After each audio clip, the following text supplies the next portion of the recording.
Kathleen, some of the data was in fact comforting. However, there is this expectation that inflation will continue to eat into household spending. Absolutely.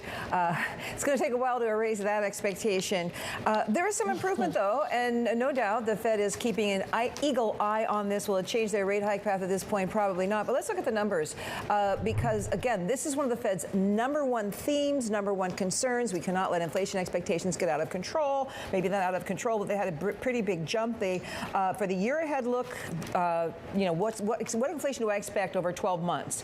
6.8 went down to 6.2. That's good. The 3-year inflation outlook went from 3.6 to 3.2. All good. And gas prices, a big factor here. Gasoline prices fell at the pump, and in fact, they were expected to rise just 1.5% now over the next year. That will be down 8 percentage points from what people were saying in March.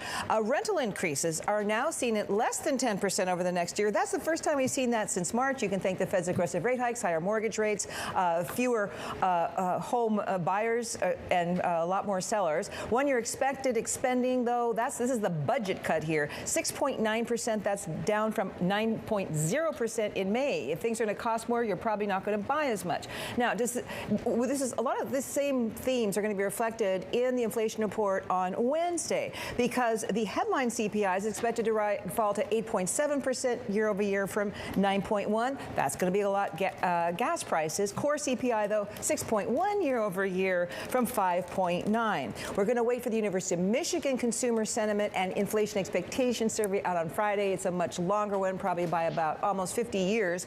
So maybe it gets a little more weight. But I just have to mention again, because I'm continuing to read it, the San Francisco Fed research out today saying what a threat increases in 1 year inflation expectations are to wage inflation. They see a direct correlation when the short-term expectation rises. So that's the thing that may still not be too much relief to the Fed. There's still a high expectation there relative to what it was. So when it comes to wages, wage price spirals, this is probably potentially still a concern to the Fed.